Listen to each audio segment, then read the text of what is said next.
Gerald Ford was never elected president. He inherited the office during one of the most turbulent constitutional crises in American history. In August 1974, after nearly 2 years of scandal, public hearings, and mounting evidence, Richard Nixon resigned from the presidency of the United States. The Watergate affair had exposed corruption at the highest levels of government.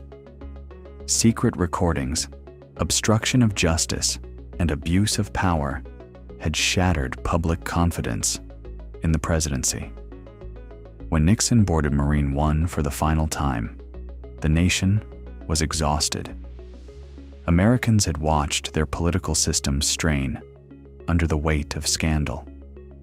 Trust in government had already been declining throughout the late 1960s and early 1970s, but Watergate accelerated that collapse dramatically. Confidence in the presidency, once a symbol of stability, now felt fragile. Into that uncertainty stepped Gerald Ford. Ford had only recently become vice president after Spiro Agnew resigned over unrelated corruption charges.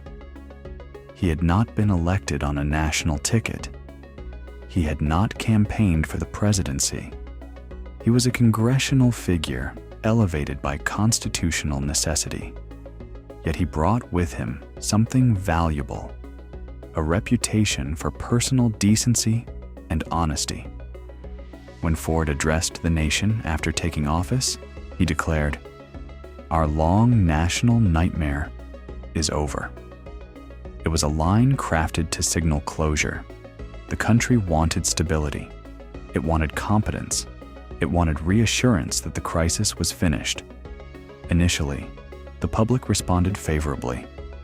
Ford's approval rating hovered around 70%.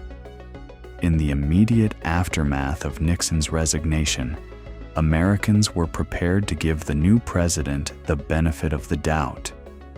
He represented a clean break from the scandal. He was not directly tied to Watergate. He appeared steady, calm, and sincere. For a brief moment, he possessed something rare in politics: goodwill. Then, 30 days into his presidency, he made a decision that would redefine his administration. On September 8, 1974, Gerald Ford granted Richard Nixon a full, free, and absolute pardon for any crimes he may have committed while in office. The announcement stunned the nation.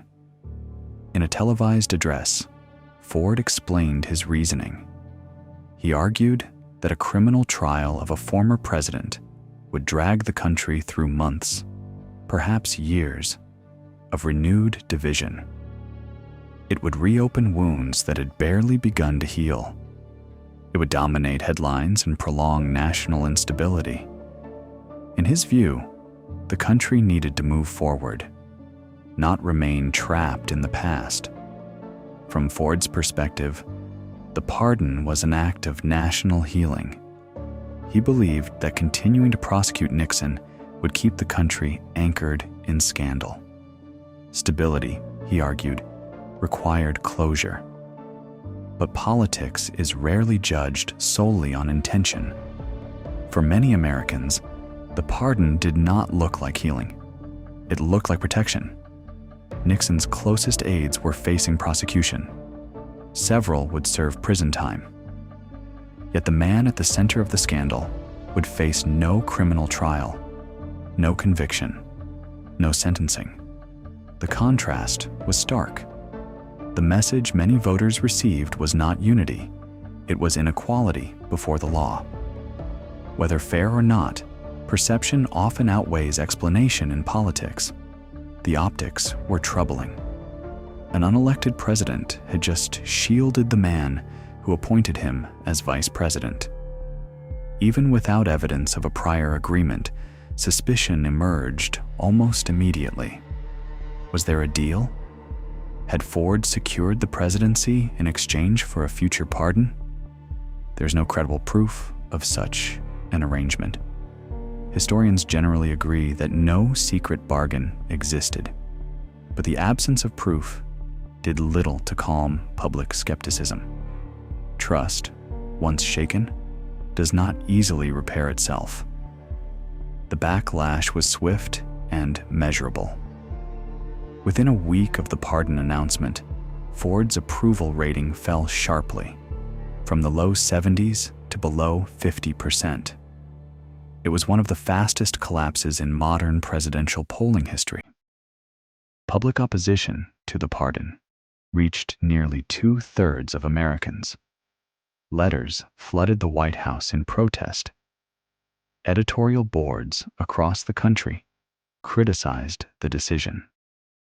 Members of Congress, including some within Ford's own party, expressed concern over the political consequences. The issue was not merely disagreement, it was a sense of betrayal. Ford had been perceived as the moral reset after Watergate. The pardon blurred that distinction. Instead of representing a clear break from Nixon's presidency, he now appeared entangled in its aftermath. More importantly, the decision altered the foundation of Ford's political identity. Unlike most presidents, Ford could not rely on electoral legitimacy. He had never been elected to national executive office. His authority derived from constitutional succession, not popular mandate. That made public trust especially crucial. When his approval ratings collapsed, it wasn't simply a dip in popularity, it was a weakening of his political footing. And this damage lingered.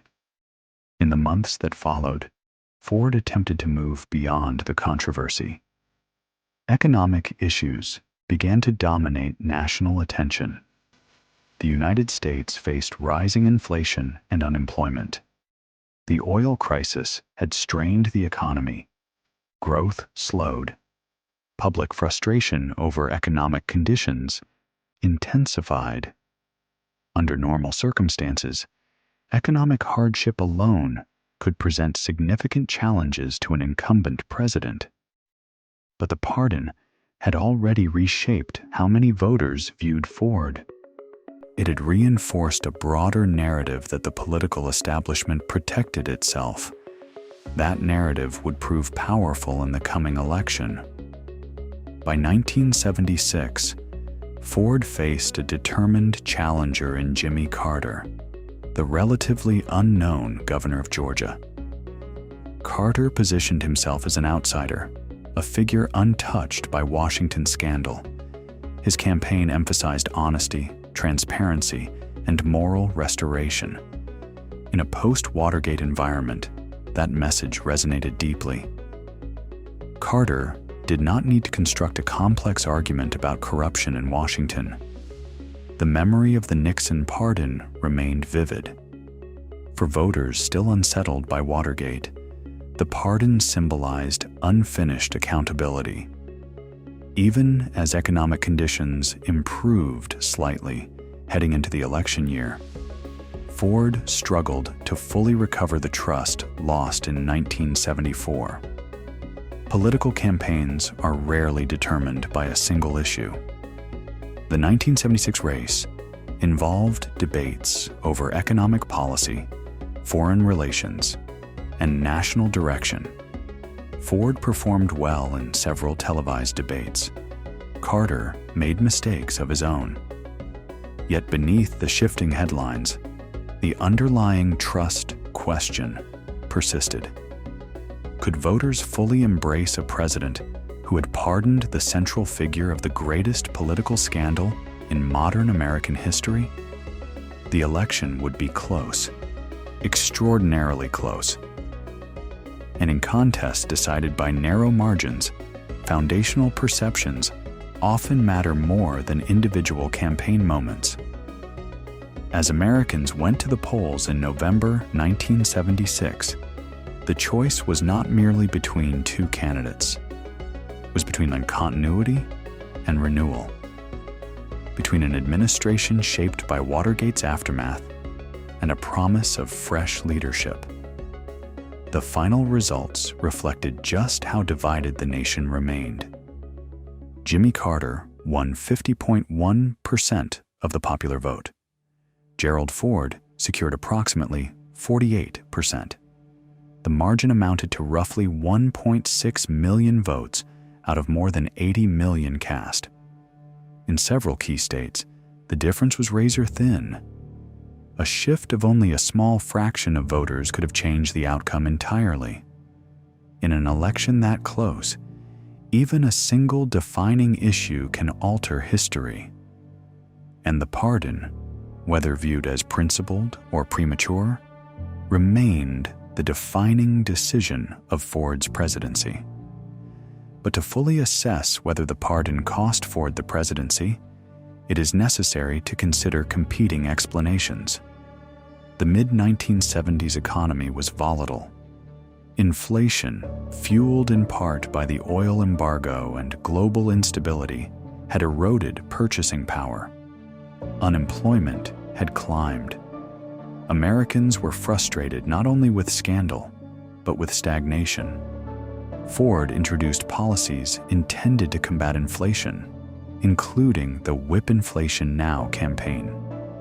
It was an effort to rally public discipline in controlling spending and prices. The initiative, however, was widely mocked and perceived as ineffective. Foreign policy also presented challenges. The Cold War remained tense. The aftermath of the Vietnam War had left deep scars. America's global standing felt uncertain. Additionally, during a presidential debate in 1976, Ford made a significant verbal misstep, asserting that there was no Soviet domination of Eastern Europe. Though he later clarified his remarks, the statement generated criticism and raised concerns about his foreign policy awareness. These factors undeniably influenced voter perception. Yet here is the central distinction. Economic downturns can be forgiven if voters trust leadership. Debate mistakes can fade if credibility remains intact. But when trust is already compromised, every misstep carries greater weight. The pardon did not operate in isolation. It interacted with every subsequent challenge. It weakened Ford's ability to weather economic criticism. It made Carter's outsider message more persuasive. It framed the election not merely as a policy contest, but as a moral reckoning. And crucially, it remained emotionally potent. Watergate was not ancient history in 1976. It was recent memory. The resignation of a president was still fresh in the national consciousness. The question of accountability had never fully disappeared. For many voters, the pardon represented unfinished justice. Even among those who accepted Ford's reasoning, the decision cast a long shadow. It became the defining image of his presidency. When historians evaluate close elections, they often look for decisive variables, the structural factors that shift marginal votes. In 1976, the margin was so narrow that even a modest change in perception could have altered the outcome. If Ford had maintained his initial 70% approval rating, or even stabilized above 60%, the electoral landscape might have looked different. Instead, he entered the campaign carrying residual distrust. This does not mean every Carter voter opposed the pardon. It does mean that the pardon shaped the psychological terrain of the election. Presidential elections are not only about policy platforms. They are about confidence, about legitimacy, about whether voters feel comfortable entrusting leadership to an individual. The pardon disrupted that comfort. Gerald Ford believed he was acting in the national interest. By many accounts, he anticipated the political cost. In later years, some historians and commentators would argue that the pardon spared the country a prolonged and destabilizing trial. Some would even suggest that history vindicated the decision as an act of courage. But courage and political survival are not always aligned. In 1976, the electorate delivered its verdict. Jimmy Carter's narrow victory cannot be reduced to a single cause. The economy mattered, campaign dynamics mattered, debate performance mattered. Yet the pardon functioned as the foundational fracture. It altered how Ford was perceived. It amplified every subsequent weakness. And in an election decided by 2 percentage points, that alteration was likely decisive. Gerald Ford sought to end the nation's long nightmare. Instead, the decision intended to close the Watergate chapter became the defining line in his own political story. The pardon did not simply protect Richard Nixon. It reshaped the trajectory of Ford's presidency. And in doing so, it cost him the White House.